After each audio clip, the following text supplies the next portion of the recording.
అందరికీ నమస్కారం. ఇవాళ మనతో పాటు ప్రముఖ ఆధ్యాత్మికవేత్త, జ్యోతిష్య వాస్తు పండితులు బ్రహ్మశ్రీ ఉమామహేశ్వర సిద్ధాంతి గారు మనతో ఉన్నారు. గురుగారితో మాట్లాడదాం. గురుగారు నమస్కారం. ఆయుష్మాన్ భవ. గురుగారు, 2025 జనవరి మాసం చివరగా మీనరాశి వారికి ఎలాంటి ఫలితాలు ఉండబోతున్నాయి? గ్రహస్థితి ఎలా ఉంది? ఎలాంటి రెమెడీస్ చేసుకుంటే బాగుంటుందంటారు? సర్వమంగళ మాంగళ్యే శివే సర్వార్థ సాధకే శరణ్యే త్ర్యంబకీ దేవి నారాయణీ నమస్తుతే. ఓం కం గణపతియే నమః. ఓం శ్రీ గురుభ్యో నమః. శ్రీ క్రోధినామ సంవత్సరం పుష్యమాసం శుద్ధ ద్వితీయ బుధవారం, ఉత్తరాషాఢ నక్షత్రం, వ్యాగుత యోగము, బాలవకరణము, తిథి వార నక్షత్ర కరణములు యోగములు ఈ రకంగా ఉంటే, గ్రహ సంచారంలోని గోచారంలో గ్రహ సంచారం, గురుగ్రహము వృషభ రాశి యందు సంచారం చేస్తుంది. కర్కాటక రాశి యందు కుజుడు సంచారం చేస్తున్నాడు. అలాగే కన్య రాశి యందు కేతు సంచారం జరుగుతుంది. తదుపరి వృశ్చిక రాశి యందు బుధుడు సంచారం చేస్తున్నారు. తదుపరి ధనుర్రాశి యందు రవి చంద్రుడు సంచారం చేస్తున్నారు. కుంభరాశి యందు శుక్రుడు శని భగవానుడు సంచారం చేస్తున్నాడు. మీనరాశి యందు రాహువు ఉన్నాడు. ఈ యొక్క సంచారము వలన ఇది అమావాస్య విధానాన్ని చెప్తుంది. ద్వితీయము అని మనం చెప్పుకున్నాం, కానీ అమావాస్య ఇంకా వీడలేదు. రవి చంద్రులు ఇద్దరు కలిసే ఉన్నారు ధనుర్రాశి యందు. ఈ యొక్క ఏలినాటి శని ప్రభావంతో కొట్టుమిట్లాడుతున్నది మీనరాశి. పూర్వాభాద్ర నక్షత్రం 4వ పాదం, ఉత్తరాభాద్ర 1, 2, 3, 4 పాదములు, రేవతి 1, 2, 3, 4 పాదములు ఉన్నాయి. ఇందులోని పూర్వాభాద్ర నక్షత్రము, ఉత్తరాభాద్ర 1, 2, 3, 4 పాదముల్లో ఉన్న వారి పరిస్థితిని అగమ్య గోచరం. అంత చీకటేనా? ఏమీ లేదు. కానీ మొన్న కార్తీక మాసంలో కొద్దిగా చిన్న వెలుతురు వచ్చింది. వీళ్ళకి చిన్న వెలుతురు వచ్చింది. అమ్మ మొత్తం లేదు అనుకో, కొంచెం దారి ముందుకు కదిలింది. వీళ్ళకి కొద్దిగా వెళ్ళింది.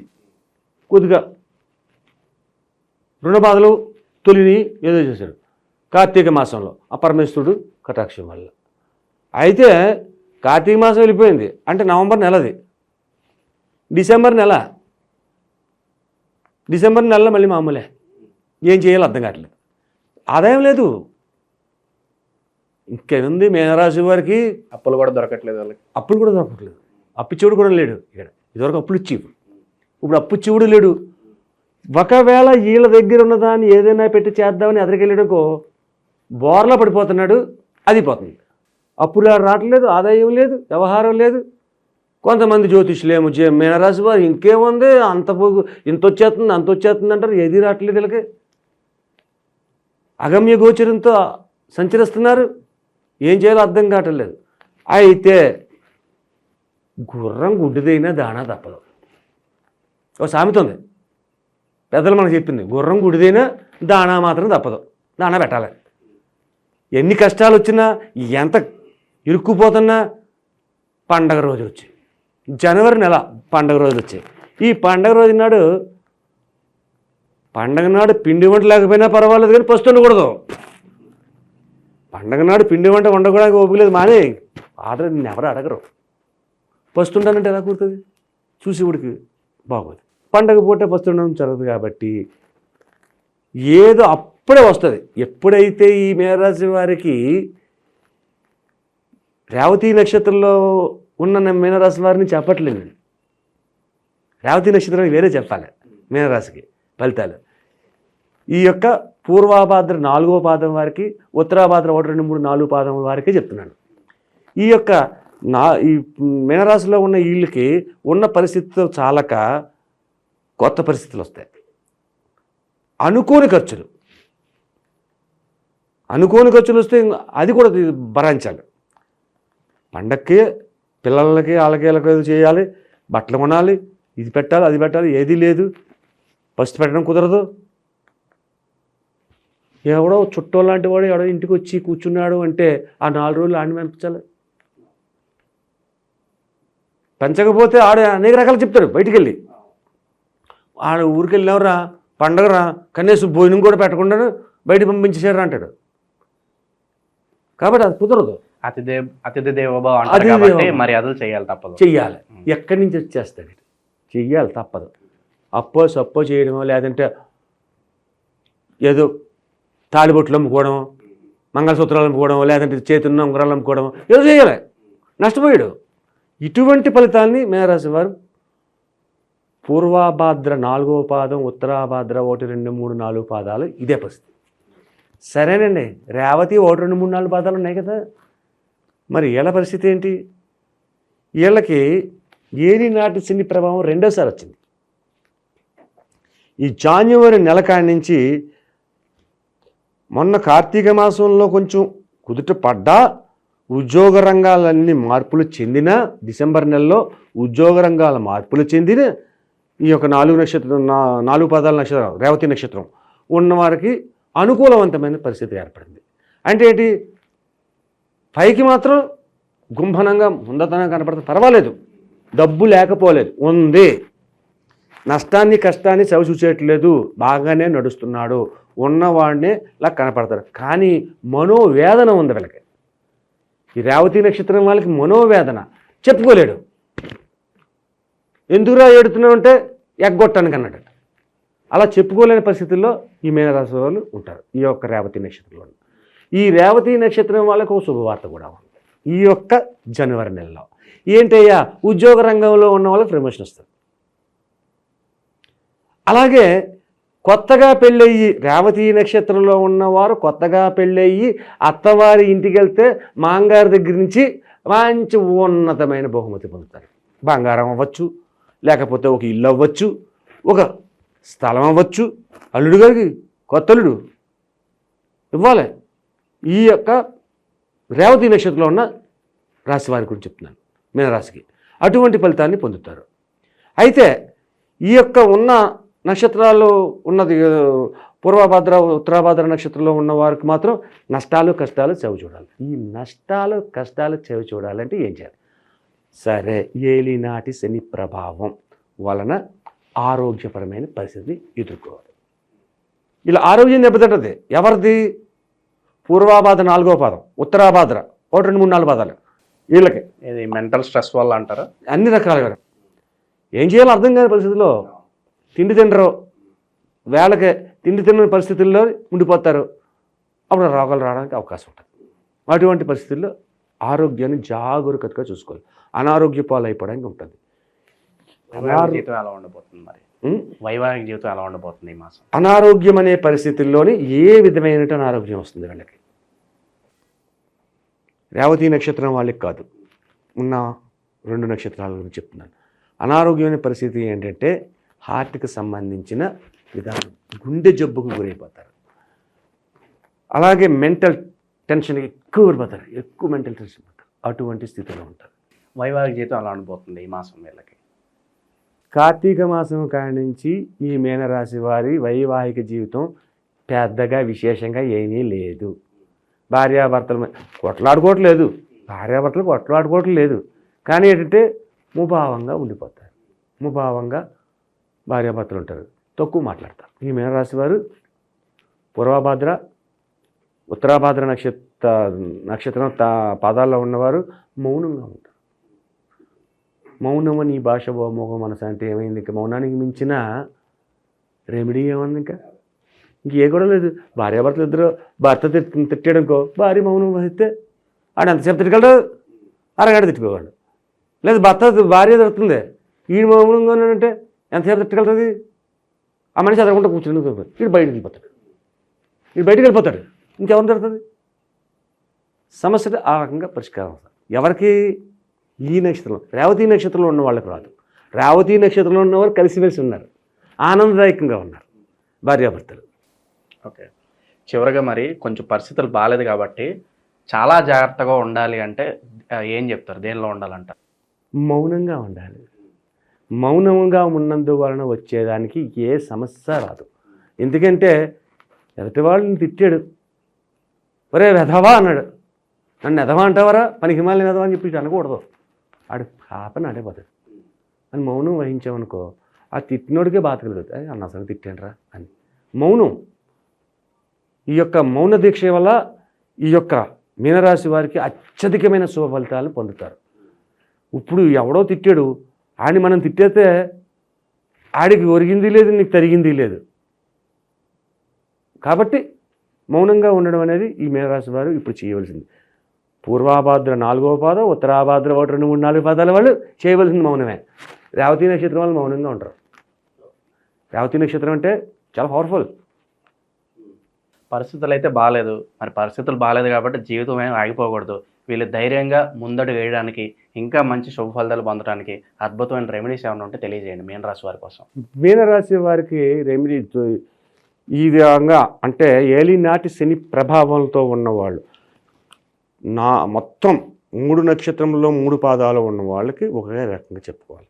ఇక్కడ దక్షిణామూర్తిని ఆరాధన చెయ్యాలి, ముఖ్యంగా దక్షిణామూర్తిని. అలాగే ప్రతి మంగళవారం నాడు రాగి పైసలుండి పూర్వం. ఇప్పుడు పూజా స్టోర్లో అమ్ముతున్నారనుకో, ఒక్కొక్క రాగి పైసా 10 రూపాయలు ఉంటుంది. అలా కాకపోతే కొంచెం కష్టం. అలాగే గోల్డ్ స్మిత్ దగ్గరికి వెళ్ళి, బంగారు పని చేసేవారి దగ్గరికి వెళ్ళి రాగి గుళ్ళు ఇమ్మనండి, ఓ 10 రూపాయలు అని గుళ్ళు ఇస్తారు. ఓ 10 రూపాయలకి 20 రూపాయలు. ఆ గుళ్ళను తీసుకుని ప్రతి మంగళవారం నాడు, సోమవారం రాత్ర మగవాళ్ళైతే చొక్కా వేసుకుని చొక్కా పాకెట్లోని ఒక 7 గుళ్ళు వేసుకోండి, నిద్రపండి. పొద్దున్నే లేచి కాలకుచ్చాలు తెచ్చుకుని గుళ్ళు చొక్కా జేబులో గుళ్ళు ఉన్నాయో లేదో ముందు చూసుకోండి. అది కింద పడిపోవచ్చు, అది తీసుకుని పక్కన పెట్టుకోవాలి. ఆ తర్వాత శుభ్రంగా కాలకృత్యాలు తెచ్చుకుని స్నానం చేసిన తర్వాత శివాలయానికి వెళ్ళి, లేదంటే కుచితత్వ విధానంగా వెళ్ళాలి కాబట్టి ఆంజనేయ స్వామి గుడికి వెళ్ళి, లేకపోతే నాగ ప్రతిష్ట ఉన్న గుడికి వెళ్ళి, నాగదేవతలు ఉంటాయి, 2 పాములు ఉంటాయి, అటువంటి దగ్గరికి వెళ్ళి నమస్కరించుకుని సుబ్రహ్మణ్య స్వామికి విధంగా ఒక చెరువు దగ్గర కానీ ఒక కాలువ దగ్గర కానీ వెళ్ళండి. ఈ గుళ్ళు తీసుకుని ఈ గుళ్ళను కళ్ళకు అద్దుకుని శుభ్రంగా వీలైతే నదికి నమస్కరించి మీ మనసులో ఉన్న కోరికని చెప్పుకొని ఆ నదిలో వేయాలి. ఈ గుళ్ళు 7 గుళ్ళని ఇలాగా ప్రతి మంగళవారం చెయ్యాలి. ఇలా చేసుకుంటే ఇది ఒక రకమైన విధానం వస్తుంది. తదుపరి దక్షిణామూర్తి దగ్గర అభిషేకం చేయించాలంటే గుడికి దొరకదు, చాలా కష్టం. ఈశ్వరతత్వంగా తీసుకోండి. ఈశ్వరుని గుడికి వెళ్ళి అభిషేకాన్ని ప్రతి సోమవారం అభిషేకం చేసి, అభిషేకం చేసిన రోజు ఆయిల్ లేని ఫుడ్ తీసుకోవాలి. సోమవారం నాడు ఆయిల్ లేని ఫుడ్ అంటే ఏలినాటి శని ప్రభావం ఉంది కదా, ఆయిల్ రాకూడదు. ఇంకా ఫ్రూట్స్ తీసుకుంటే ఇంకా మంచిది అనుకోండి. భోజనం చేయాలంటే పెరుగు అన్నం, ఎంతకంటే పెరుగు అన్నం. పొద్దున్న టిఫిన్ చేయాలి, పంచదార ముంచుకుని ఇడ్లీ తినాలి. కారపొడి ముంచుకుని తినకూడదు, కారపొడి ఆయిల్ ఉంటుంది కాబట్టి ఆ రకమైన చేసుకోవాలి. దక్షిణామూర్తినికి ఇంట్లో ఫోటో పెట్టుకుంటే సన్నజాజి, విరజాజి, జాజు పూలుతో పూజ చేయాలి, అదే మాల వేయాలి. అలాగే సోమవారం నాడు శివాభిషేకం చేస్తున్నప్పుడు ఒక 27 నిమ్మకాయలు తీసుకోండి. 27 నిమ్మకాయలు అంటే ఏంటి? అంతర్గత శత్రునాశనం జరగాలి. ఇక్కడ అంతర్గతంగా శత్రువులు ఉన్నారు, కనపడిన వాళ్ళు కనపడరు. 27 నక్షత్రంలో ఏదో నక్షత్రంలో ఉంటాడు కదా, ఆ శత్రువు మనకు దొరకట్లేదు, బ్యాట్ చేస్తున్నాడు. దాన్ని పోవాలంటే 27 నిమ్మకాయలని ఆదివారం రాత్రే ఒక దండ గుచ్చాలి. ఆ దండ గుచ్చేటప్పుడు ఈ నిమ్మకాయలకి పసుపు రాయండి. నిమ్మ పళ్ళు కాదు, ఆకుపచ్చని రంగుగా ఉన్న నిమ్మకాయలు, పసుపు పచ్చని నిమ్మకాయలు కాదు. ఈ యొక్క దండకు వచ్చేటప్పుడు వీలైతే అశ్వని, భరణి, కృత్తిక, రోహిణి, మృగశిర, ఆరుద్ర, పునరోసు, పుష్యమి, ఆశ్లేష, మక, పుబ్బ, ఉత్తర, హస్త, చిత్త, స్వాతి, విశాఖ, అనురాధ, జ్యేష్ఠ, మూల, పూర్వాషాఢ, ఉత్తరాషాఢ, శ్రవణ, ధనిష్ట, శతభిషం, పూర్వభద్ర, ఉత్తరాభద్ర, రేవతి. ఈ పేర్లు తెలుసుకోండి, నక్షత్రాల పేర్లు. ఆ నక్షత్రాల పేర్లు మీకు తెలియకపోతే పంచాంగంలో ఉంటాయి, ఒక పేపర్ మీద రాసుకోండి. మొట్టమొదటి నిమ్మకాయ తీయండి, కళ్ళకు అద్దుకోండి. ఓం అశ్వని నమః అనుకొచ్చారు, ఓం భరణి నమః, ఓం రోహిణి నమః. అలాగా 27 నక్షత్రాలు గుచ్చారు. ఆ దండ కట్టి అభిషేకం అయిపోయిన తర్వాత స్వామివారికి అలంకరించమన్నాడు. ఎప్పుడైతే 27 నిమ్మకాయల దండాన్ని స్వామివారికి అలంకరించేశారో 27 నక్షత్రంలో ఉన్న అంతర్గత శత్రునాశనం జరుగుతుంది. అంతర్గతంగా ఉన్న శత్రువుని ఏం చేయలేం మనం. ఆ శత్రునాశనం జరిగినప్పుడే వీళ్ళకి శుభదాయకమైన ఫలితాలు పొందుతారు. ఇక నువ్వు అడిగిన క్వశ్చన్, ఏలినాటి శని ప్రభావంలోని ఎప్పటి వరకు ఉందండి అని అడిగారు. అయితే ఇక్కడ వయసులను బట్టి చెప్పవలసిన పరిస్థితి వస్తుంది. 12 సంవత్సరముల వయసు కాడి నుంచి 30 సంవత్సరముల వయసు వరకు, 12 నుంచి 30 సంవత్సరముల వయసు వరకు ఉన్న వాళ్ళకి 5 సంవత్సరాలు ఉంది. ఇంకా 5 సంవత్సరాలు ఉంది. ప్రభావం అనేది వయసులు బట్టి ఉంటుంది, వయసుల వారీగా ఉంటుంది అయితే. అంటే ఏలినాటి శని ప్రభావం అంటే జీవితంలో 3 సార్లు వస్తుంది. ఏలినాటి శని, అర్ధాష్టమ శని, అష్టమ శని కూడా 3 సార్లు వస్తాయి. వయసులో వారు వస్తుంది. ఇక 30 సంవత్సరముల వయసు దాటి 60 సంవత్సరములు లోపు వారికి ఉండేది రేపు వచ్చే ఏప్రిల్ నెల ఉగాది కాడి నుంచి సర్దుబాటు అవుతుంది. 60 సంవత్సరాలు దాటి 90 సంవత్సరాల వయసు వారికి ఏ శని లేదు. వాళ్ళ దగ్గర రాలేదు. చివరి రోజుల్లో వాళ్ళు హ్యాపీగా ఉండొచ్చు. హ్యాపీ. మీనరాశి వాళ్ళు అందరూ కూడా అంతే. ఏంటంటే మొట్టమొదటిలో కష్టపడ్డాడంటే చచ్చే సమయానికి సుఖ సంతోషాలతో చచ్చిపోతున్నారు. ఏలినాటి శని ప్రభావం ఈ రకంగా. సరే, చివరిగా మరి వీళ్ళు దానం చేయాలనుకుంటే ఏ వస్తువులు దానం చేస్తే బాగుంటుందంటారు మీనరాశి వారు? మీనరాశి వారు దానం చేయాలి అనుకున్నది ఏంటంటే పనస తొనలు దానం చేయాలి. పనస తొనలు ఎదుటి వాళ్ళకి దానం చేయాలి. అలాగే మినప గారెలు దానం చేయాలి. మినువులు, మినప గారెలు అంటే మినువులతోటే కదా చేస్తారు. మినపగారెలు అన్నది మినపగారెలు దానం చేయాలి. అలాగే అన్నదానం చేయాలి. అన్నదానం చేయాలి అంటే ఏ గుడిలో చేయాలి, ఏమన్నా ఉంటుందా? గుడిలో అన్నదానం చేయడం అనేది కాదు. అన్నదానానికి అన్నార్థులు ఎవరు ఉన్నారంటే హాస్పిటల్లో ఉంటారు, లేదు మన చదువుకునే విద్యార్థులు ఉన్నారు, వీళ్ళు హాస్టల్లో ఉంటారు. వాళ్ళు ఏదో కొంచెం ఆ పప్పు పులుసు ఏదో 20 రూపాయలు 30 రూపాయలు కొనుక్కుంటారు. అలాంటి హాస్టల్లో ఉన్న విద్యార్థులు ఎవరైతే ఉన్నారో తెలిసి, ఎందుకంటే ఆ విద్యార్థులను ఎందుకంటున్నాను, వాళ్ళ దగ్గర ఒక స్పష్టత ఉంది. వాళ్ళు కొనుక్కోవాలి, వండుకోవాలి, తినాలంటే కుదరదు. వాళ్ళకి శుభ్రంగా ఒక అన్నం ఒక కవర్లో వేసి, ఆ విద్యార్థి ఎంత తింటగలుగుతాడో అంత అన్నం ఒక కవర్లో వేసి, ఒక కవర్లో సాంబార్ చక్కగా శనగ పప్పుతో కానీ కందిపప్పుతో చేసిన సాంబార్ని కానీ తయారు చేసి, ఒక బంగాళాదుంప కూర లేదా అరటికాయ కూర, ఓ బెండకాయ కూర, దొండకాయ కూర ఏదో ఒకటి ఉంది, అది కాస్త కూర వేసి, తర్వాత ఏదైనా పికిల్ ఉంటే అదో కవర్లో వేసి, ఇవన్నీ ఒక పెద్ద కవర్లో పెట్టి, ఒక ఆకుని మడిచి అందులో పెట్టి, కంపల్సరీగా 2 వాటర్ ప్యాకెట్లు పెట్టి, ఇలాగ మీరు ఎంతమందికి పెట్టగలుగుతారో అంతమందికి హాస్టల్లో ఉండి చదువుకుంటున్న విద్యార్థులు ఎవరైతే ఉన్నారో వాళ్ళకి ఇవ్వండి. బాబు ఇదిగో భోంచేయండి మీరు. వాళ్ళు ఆహ్లాదకరంగా తీసుకుంటారు.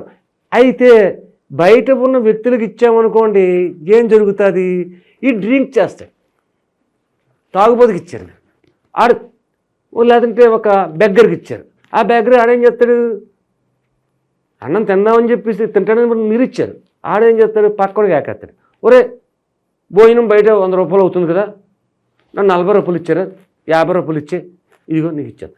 ఆడి దగ్గర ఆడుకునే డబ్బులు బాగానే ఉన్నాయి, ఆడికి ఇవ్వలేదు, వీడికి ఇచ్చారు అన్నం, ఆడికి ఇచ్చిన తర్వాత ఆ 50 రూపాయలు తీసుకెళ్ళి చీప్ లెక్కర్ తాగేస్తాడు. కర్మకాలం చచ్చిపోయాడు. ఆ పాపం ఎవరికి వచ్చింది? డబ్బులు ఇచ్చిన వాడిగా వస్తుంది. డబ్బులు ఇచ్చిన మీకు వస్తుంది, అన్నం ఇచ్చిన, అదే అన్నం ఇచ్చినాడు, అన్నం ఇచ్చాడు, ఆడు అమ్మేశాడు. కాబట్టి విద్యార్థులకు ఇస్తున్నందువల్ల ఉపయోగం ఏంటి? విద్యార్థులు డ్రింక్ చేయరు, విద్య నేర్చుకోవాలి. లేదంటే అమ్మబాబు తిట్టి వాళ్ళు కొడతారు, లేదంటే హాస్టల్లో ఉన్న వాళ్ళు వీళ్ళు బాధేస్తారు, మాస్టర్ గారు ఊరుకోడు, చదువు అంట పడతారు. కాబట్టి డ్రింక్ చేయరు, వీళ్ళు తాగకుండా ఉంటారు, ఆకలికి అన్నానికి ఉంటారు, అన్నార్థులు. అటువంటి వారికి ఒక 4 5 విద్యార్థులకు పెట్టండి.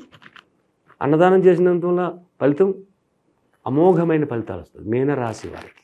జనవరి మాసంలో మీనరాశి వారికి ఎలాంటి ఫలితాలు ఉంటాయి, అలాగే మీరు చేసుకోవాల్సిన పరిహారాలు తెలియజేసినందుకు ధన్యవాదాలు గురుగారు. మీకు కూడా నూతన సంవత్సర శుభాకాంక్షలు. ఆయుష్మాన్ భవ.